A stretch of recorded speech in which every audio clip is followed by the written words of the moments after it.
Are you tired of the overcrowded streets of Rome, Florence, and Venice? The way I like to describe the tourism problem in Italy is like this. Imagine Italy as a popular supermarket, but you've got everybody shopping on the same 3 aisles, while the rest of the stores open and available with a treasure trove of goodies for the people that are in the know. Italy has an embarrassment of riches when it comes to charming places to visit, and many of them are hidden gems off the beaten path. From the northern Alpine region to the southern coastal region, if you stay in a small town in Italy, not only do you escape the throngs of tourists, but you get to experience the authentic beauty and culture that few people get to see, but is available to anybody. In this video, I'll reveal the reasons why I think that staying in a small town or village offers you a much more rewarding and enriching Italian experience. I'm in a northern region, so most of the footage that you see is going to be from the area around where I live, but the idea works for anywhere in Italy. All right, let's dive into the reasons why exploring Italy's lesser known destinations can be the best decision for your next trip.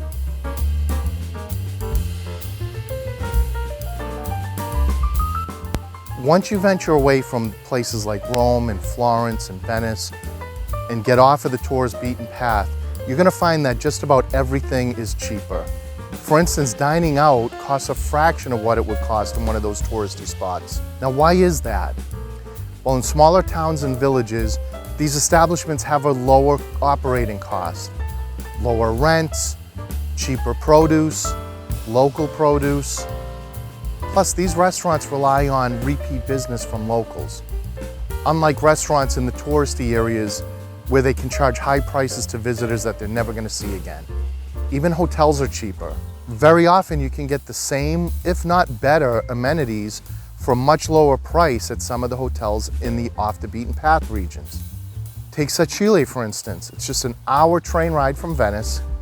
Here you can stay at the Hotel Due Leoni and enjoy this magnificent view, a spa, and beautifully appointed rooms for a fraction of the cost of a similar hotel in Venice.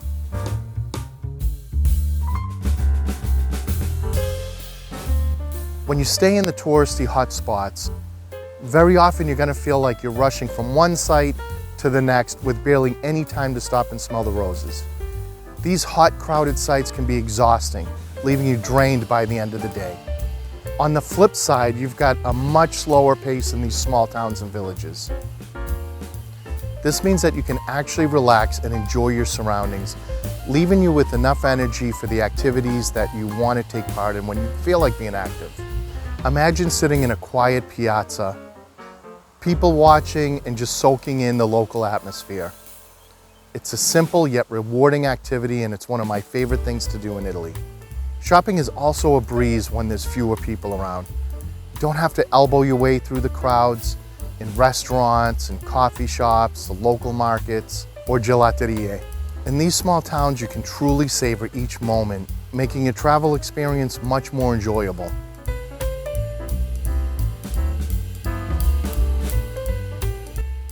In these small towns, you're also going to find that you don't have the same level of commercialization like you find in the major cities like Rome and Florence and Venice.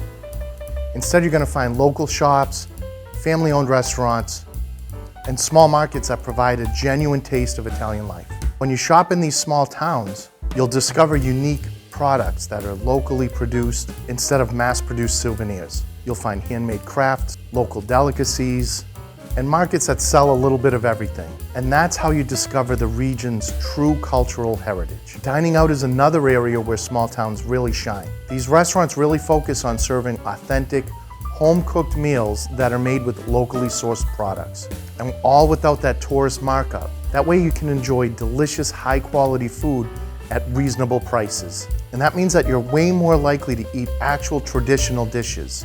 Now, as I already discussed, the pace of life is more relaxed and it's more genuine. You're not going to be bombarded with overly aggressive sales tactics like you would in a very touristy area.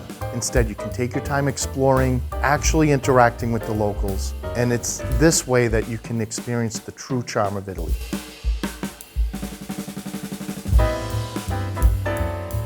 One of the biggest advantages is the abundance of playgrounds and open spaces for kids to enjoy. Italy is a very kid-friendly country, with plenty of safe and fun environments for kids to play, run around and burn off some steam, and even make new friends. With fewer crowds, these towns are much calmer, making it a lot easier for parents to keep an eye on their kids. Then the relaxed pace reduces the stress and anxiety that a lot of parents fear about losing their kid in a sea of tourists, allowing everybody to enjoy the vacation more. Italians absolutely love kids, and very often you'll find locals going out of their way to make your children feel welcome. And it's that warm and friendly attitude that's going to make your kids feel embraced by the local community. And those are the memories that your kids are going to remember the most. Small towns also offer a bigger variety of activities that kids love to do, such as swimming in the sea or in a local lake, playing games in the park, or just exploring nature. And it's these types of activities that allow them to burn off some energy in a healthy and memorable way.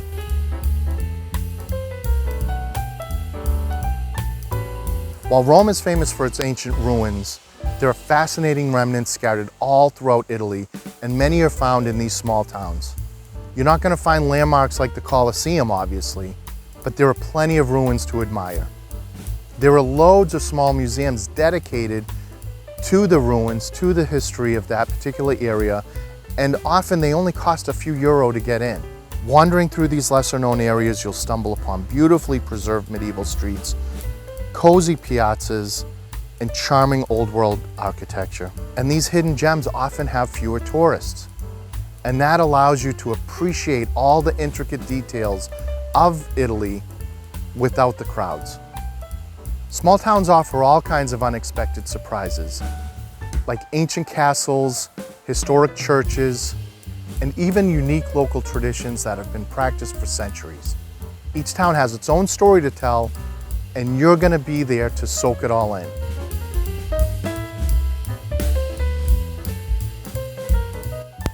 While small towns might be within striking distance of major sites, they're often closer to nature. That provides easier access to outdoor activities like hiking, biking, and more.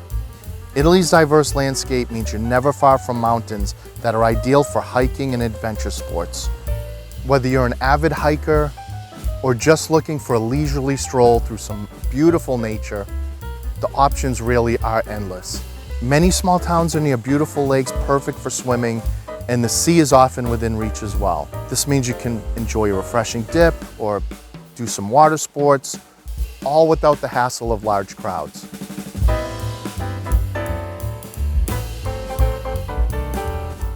Now, staying in smaller towns and villages doesn't mean that you have to miss out on the major attractions. If you plan things well, you'll find a place that's still well connected to the major cities. And that way you can feel really far from the crowds and the hustle and bustle without actually being far from them. I'm going to use Sicilia again as an example. So this town is full of charm, great views, it's very relaxing, the pace is much slower, and yet it's only an hour away from Venice by train. It's also really close to the Dolomites.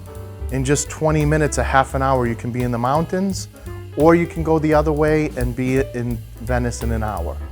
So when you stay in a place like that, you've got the bucket list destinations that you're looking for right at your fingertips.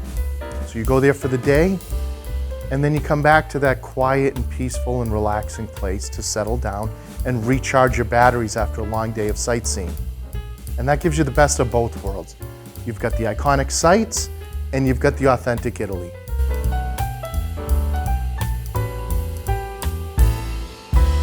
One of the unique experiences that you're almost guaranteed to find in these small towns, especially in the summer, is a sagra. This is a local festival that's dedicated either to a patron saint of the area or a particular food. For example, you could stumble upon a sagra dedicated to the local water buffalo, like we have in my area. This sagra featured the mozzarella cheese made from the milk.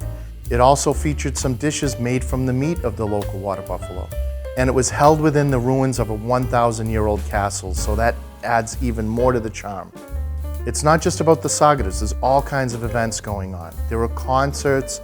For example, in Sicilia, we saw this sleepy and peaceful piazza 1 week later transformed into a high-energy extreme sports festival.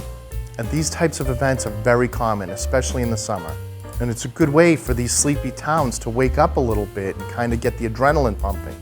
And it's not just these festivals that happen occasionally that make these small towns a great place to stay. There are all kinds of oddities and hidden gems that don't make it into the guidebooks. For instance, in the small medieval village of Venzone, which is near the Austrian border, you can find some mummies displayed in a crypt that date all the way back to the 1300s. They're perfectly preserved and they're shrouded in mystery, and it makes for an interesting, if not creepy, experience. You'll also encounter many churches with rich histories, amazing artwork, and they've largely been forgotten by outsiders. So these unexpected finds add another layer of depth to your visit to Italy. And these are the things that you remember. These are what make the memories and your trip to Italy unforgettable.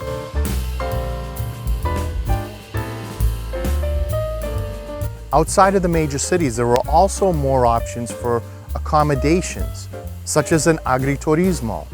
These are farm stays where you stay on an actual working farm where you can immerse yourself in the local rural Italian life. When you stay in an agriturismo, not only are you going to be able to relax, but you can even take part in some of the activities that a farm does. You could do some cheese making or a cooking class featuring all the local ingredients off of the farm. You could take part in the grape harvest and even do wine tastings. It's a fantastic way to experience Italy's rich agricultural heritage and enjoy fresh, homemade meals. Then you also have the albergo diffuso, which literally means scattered hotel.